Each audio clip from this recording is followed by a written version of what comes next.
Big money is expected to play a big role in the 2016 presidential race. Politico crunched the numbers for 2014, and it found that the 100 biggest campaign donors gave $323 million. Now, that's almost as much given by the nearly 5 million people who donated $200 or less. Ken Vogel follows money and politics for Politico, and he is the author of Big Money, here to talk about that big money and its influence. Thanks for being with us. Hey, Francis, great to be with you. All right, let's look at the top five donors here. Tell us about some of these billionaires on the list and what's the big takeaway from them. Yeah, well, Tom Steyer was the leading donor. He's a liberal. He's a retired San Francisco hedge fund billionaire. He gave about $75 million in 2014.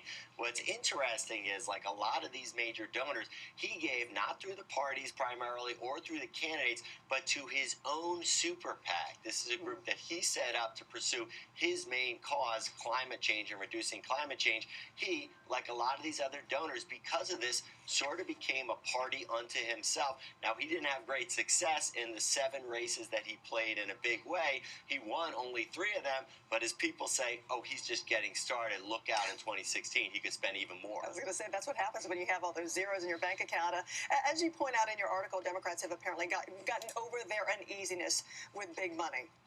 Yeah, that's right. Democrats, after the 2010 Citizens United decision, this was a Supreme Court decision that really opened the floodgates for big money in politics. They spent a lot of time kind of clucking their tongues at this. President Obama, if you remember, in his State of the Union that year, scolded the Supreme Court justices sitting in the front row about this decision, and his donors and he himself basically said, let's stay on the sidelines of this, is bad for democracy. But come 2012, he realized, I got to play too. If I unilaterally disarm, I'm going to get creamed by this Republican big money. So that's what he did. And come 2014, we found that Democrats were actually more aggressive in spending this new big money, at least through super PACs, than Republicans. Well, you were talking about 2012 here, and if you want to count here, more than $2 billion was spent on the 2012 presidential election. So what is this all going to mean? What are you expecting for 2016?